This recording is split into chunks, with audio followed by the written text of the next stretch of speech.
पहुंचूंगा। श्री शिवाय नमस्तुभ्यम। जयंत ने कहा, मैंने जयंत की मुख से श्रवण किया है और जयंत के मुख से जब मैंने श्रवण करा एक वृक्ष के नीचे जल चढ़ाने के महत्व को, एक लोटा जल समर्पित करने के महत्व को मैंने जब सुना तो उसका वर्णन क्या होता है। मैं तो जाकर कथा में बैठा था, केवल देख रहा था कि कितने लोग आए हैं, कितना आनंद समाया है, क्या क्या हो रहा है, क्या क्रम हो रहा है, क्या क्या किया जा रहा है। पर उस कथा में मेरी चित्तवृत्ति नहीं थी, मेरा मन नहीं था, मेरा हृदय उस कथा में नहीं था। मैं जा गया था, मैंने सोचा थोड़ा सा कथा में विघ्न डालूंगा। मैंने अपने कपड़े फैला दिए, मैंने थोड़ा सा जल ढोल दिया, मैंने थोड़ा सा चिल्लाना चालू करा, मैंने थोड़ा सा अपशब्द कहना चालू करा। जो नजदीक में बैठे थे उनके सामान को मैंने छुपा लिया, उनकी वस्तु को मैंने पीछे रख लिया।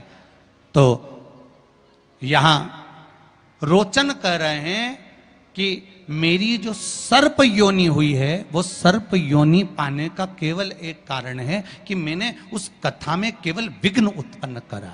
और फिर निवेदन करूंगा, अगर पाटीदार जी कथा करवा रहे हैं, आप सब लोग इस कथा के आनंद में विराजमान हैं, तो प्रयास करना कि कथा में जितनी देर हम बैठे हैं इसमें कोई विघ्न ना आए।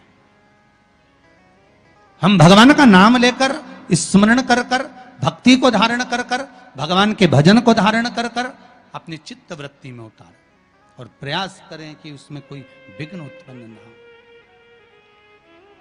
उसमें कोई विघ्न ना हो। क्यों? उसका कारण होता है कि उस विघ्न को हम अगर डालते हैं तो हमको ही भोगना पड़ता है। तो यहां रोचन कर रहे हैं कि मैंने विघ्न डाला और उसका कारण यह हुआ कि मुझे सर्प की योनि मिल गई। पर एक दिन मैंने उस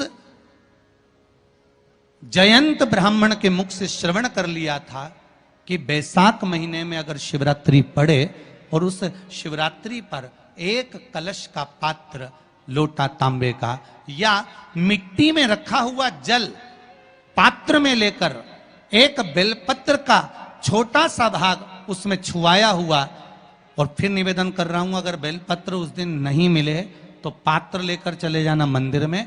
मंदिर में शंकर जी पे तो बेलपत्र चढ़ी होगी ना, अरे बोलो तो जरा, चढ़ी होगी ना। उसी बेलपत्र को धोकर फिर जल के पात्र में उसको छुआकर फिर शंकर भगवान को भाव से, दिल से जो चाहते हो, धन वैभव संपदा सत्ता या रोग से मुक्ति, चाहे उधर से जुड़ी हो। हाँ, एक चीज का ध्यान करना, अगर संपदा के लिए, विवाह के लिए या विद्या के लिए या अन्य चीजों के लिए आप शिव जी को जल चढ़ा रहे हो तो उसके जल को उठाकर नहीं लाना है। और अगर रोग के लिए जल चढ़ा रहे हो कि मुझे ये तकलीफ है, घर में ये बीमारी चल रही है या रोग चल रहा है या किडनी का या लीवर का या कैंसर का या ब्लड प्रेशर का, तो जो जल तुमने समर्पित करा उसको लेकर आकर आचमन भी करना।